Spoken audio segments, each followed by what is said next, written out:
નાની મોટી લાલચ માથે હાથ મૂકે, ખભે હાથ મૂકે કે ફોસલાવે, મુદ્દાની વાત મૂકજો. આ તમામે તમામ જોડે મુદ્દાની વાત કરવાની. તમારો કાલ અમારી સરકાર બની જાય ને તો અમારા નેતાઓને બી આ જ વાત કરવાની. ખાલી ભારતીય જનતા પાર્ટીની પાછળ નહીં પડ્યા અમે.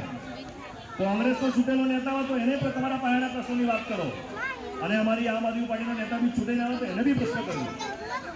પણ તમારા પ્રશ્નોની લગભગ હું માનું છું ત્યાં સુધી જરૂર નહીં પડે. અમે તમારા પ્રશ્નો માટે લડનારી પાર્ટીમાંથી આવીએ છીએ, તમારા પ્રશ્નોને સમજનારી પાર્ટીમાંથી આવીએ છીએ. અને એટલે જ કહું છું અગેન કે આવનાર 3 મહિના પછી જે કોર્પોરેશનની ચૂંટણી આવે એમાં વિચારીને સમજીને તમારો અમૂલ્ય અને પવિત્ર મત એકવાર આમ આદમી પાર્ટીના તમારી વચ્ચેના ઈમાનદાર નેતાને આપજો. તમારી તમામે તમામ સમસ્યાઓ માટે અમે 100% અમારા નિરંતર પ્રયાસ કરશું. આટલું મારું તમને વચન છે.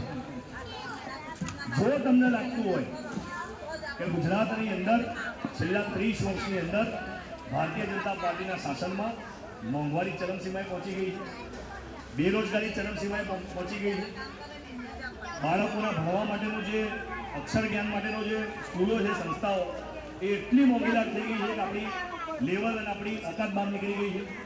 આરોગ્ય સેવાઓ એટલી બધી મોંઘી થઈ ગઈ છે કે આપણે આપણા સ્વજનોને ગુમાવવા પડે છે નજર સામે પૈસાના અભાવના કારણે. જો આ બધી વાતમાં તમને સત્ય લાગતું હોય બધું બોલેલું અને આનો બદલાવ જોતો હોય તો એક મોકો આમ આદમી પાર્ટીને આપજો, એક મોકો અરવિંદ કેજરીવાલની ઈમાનદાર પાર્ટીને આપજો. આટલી વાત સાથે મારી વાણીને વિરામ આપું છું.